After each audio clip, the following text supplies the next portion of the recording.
Morning. So, morning. Life lessons from a 51-year-old with regards to banks and personal financial stuff. Lesson number one.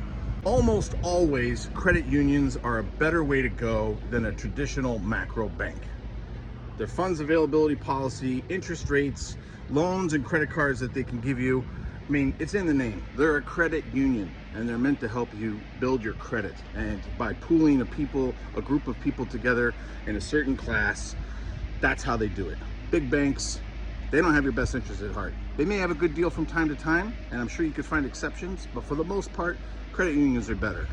Number two, if you know you make enough money for your lifestyle and the lifestyle that you currently want or reasonably should be living, and you still have a problem with your money, then it's you adhering to a budget or you not having a realistic budget. And in order to get a realistic budget, we've got some solutions for you. You got to know your numbers. If you don't own your own numbers, then you will perpetually have an issue and you'll be disappointed with your performance again and again and again. Do you know your numbers? As an example, let me ask you this. What can you responsibly spend on going out to eat this week? Do you know the answer to that? Give yourself a month to really know your numbers. And after that, then when you start hitting those numbers, soon you don't think about it much anymore because you've developed a new habit around knowing what your numbers are. And I got to tell you, once you do that and you put it into play, it becomes automated. The first month and a half will suck. The first month and a half will suck putting yourself back on the regimen that you need. Controlling your emotions around purchases. FOMO, fear of missing out, is real. And we've all had it, we've all had to deal with it. But in today's world, there are so many great ways for you to shop. There's nothing that you have to have that can't be delayed for another week or two so that you ensure that you don't run up a credit card and start paying interest on something that you never should have purchased in the first place or could have purchased on Facebook Marketplace or whatever. It's astounding. Don't buy new, buy used. Let someone else take the hit on depreciation. Keep your spending in check. Spend it on the stuff that you really want. There's going to be things that you really want, but you don't have to spend the way you're spending. You don't.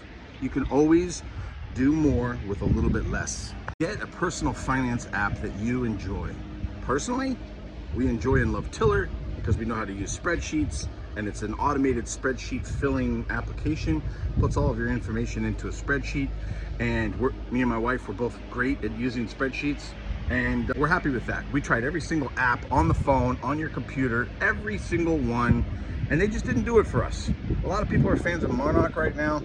I want to love it more than I do, but Tiller, you can really make it your own.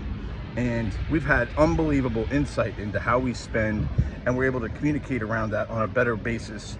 And they send you an email every morning on your most recent transactions and the balance of all of your accounts, total debts or your liabilities, and total assets, what you actually have in your accounts. One email every morning, a little bit after 9 a.m. Mine's coming shortly here. Then we use an app called Sequence, and Sequence has changed our life. It's a financial router, and you're able to program all of the money moves that you know are annoying, and it could be a roadblock to this. Every month you're like, man, I gotta have money for all these subscriptions. Man, I gotta make all these moves to this credit card and that credit card, and I bank at this bank, but I have a loan with this bank for a car. I have another bank with my student loan. You know, these banks all give me the best deal, but every month it's a chafe to get the money from A to B. Now with Sequence, that automates all that bullshit. You don't have to deal with it anymore. It's fantastic.